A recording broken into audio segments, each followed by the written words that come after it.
بەڵێ ئەوەی کە من دەیبینم بەڕاستی هەم لە کۆبوونەوەی دوێنێ ئەنجومەنی وەزیران و هەم لەو تەسریحاتانەشکە لە حکوومەتی فیدرالی دەرئەچێ و بۆ اعتیبارەی من بەشدار بووم لە دانوستان و گفتوگۆکان لە ساڵی پارەوە هەتاوەکو بە خۆشحاڵیەوە دوێنێ کە بڕیارەکە کەوتە بواری جێبەجێکردنەوە پێم وایە هەردوو لە نیەتی ئەویان هەیە کە چارەسەری ڕیشەیی ببیننەوانێ بۆ هەردوو مەلەفی نەوت و مەلەفی دارایی لە نێوان هەولێر و بەغدا و پێشم وایە بوار دراوە کە لە ساڵی 2019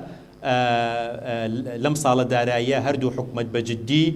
دانوستان بکەن گفتوگۆ بکەن بۆ ئەوەی کە بە شێوەیەکی ڕیشەیی ئەم بابەتە چارەسەر بکرێ تاوەکو لە بودجەی ساڵی 2020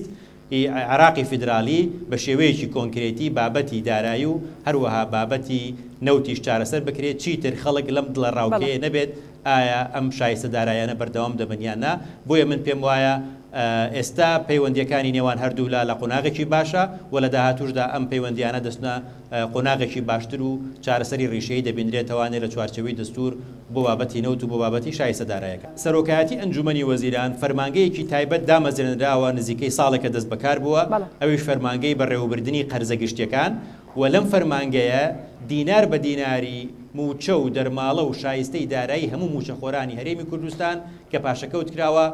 تۆمار کراوە. چارە زۆر گرنگە من وەکو قانونیەک پێم وایە بابەتی پلە بەرزکردنەوە تەرفیع علاوە ئەمانە مافی جێگیرکراوی موچەخۆرانی هەرێمی کوردستانن کە هەم لە قانونی خزمەتی شارستانی ساڵی 1960 و هەروەها لە قانونی موچەی موچەخۆران کە